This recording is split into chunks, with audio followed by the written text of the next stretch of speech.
And in India, that responsibility has now a name, that is DPDP Act. So in this video, I will explain what the Digital Personal Data Protection Act is and why it matters and what every business, big or small, must do to stay compliant. So there will be no legal jargons, no confusion. It will be just what you need to know. So let's begin. So first of all, what is the DPDP Act? So DPDP stands for Digital Personal Data Protection Act 2023. It is India's first comprehensive law that governs how personal data of individuals can be collected, stored, and shared in a digital platform. So simply putting, if your business collects names, phone numbers, emails, addresses, Aadhaar, financial, or even IP address, and this data belongs to customer, employees, users, or vendors. So the DPDP Act applies to you.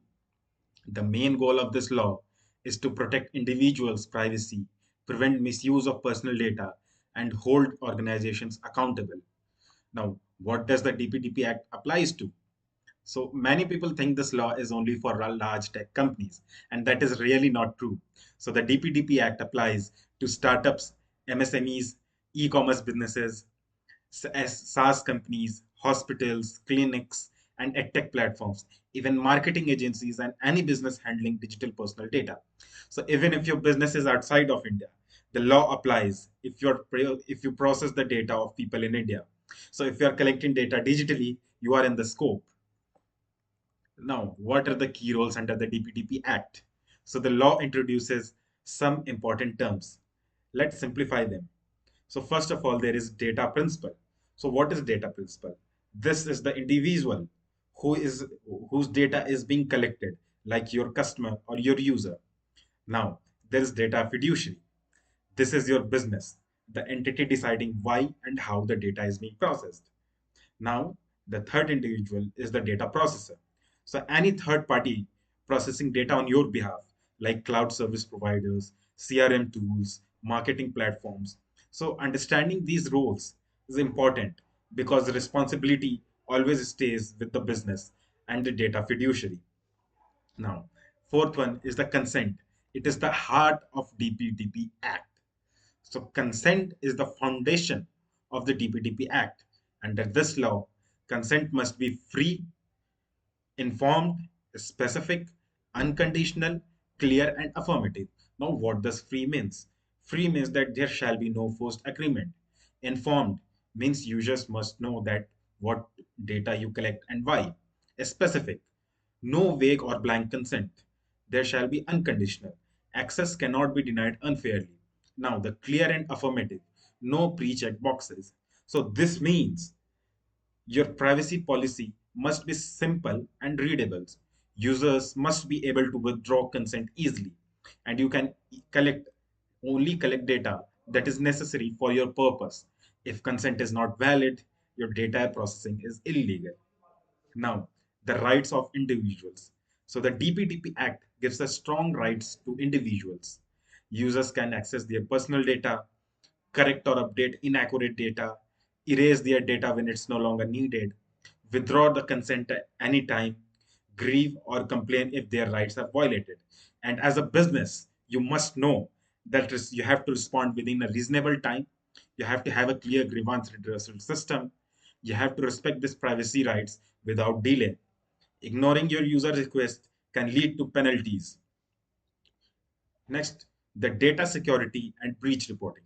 So how does the data security and breach reporting works? So the DPDP Act requires businesses to take reasonable safeguards. This include encryption, access controls, regular audits, and secure storage. If a data breach happens, you must inform the Data Protection Board of India and notify the affected users if required.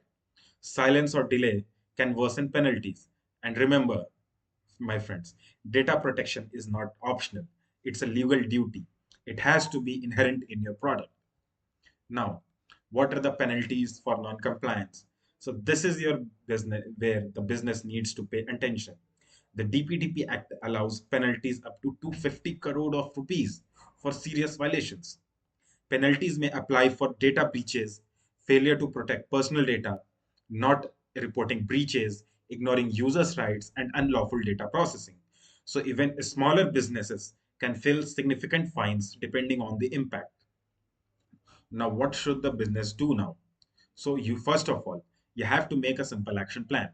You have to audit your data, what you collect, what you collected for, and where it is stored. Second, you have to update your privacy policies. So we have to make them clear, transparent, and easy to understand. Third, you have to have the fixed consent mechanism. You have to ensure explicit consent, easily withdrawals, accesses. Now, fourth, you have to secure your data. You have to invest in cybersecurity, access control, consent management systems, and employee training.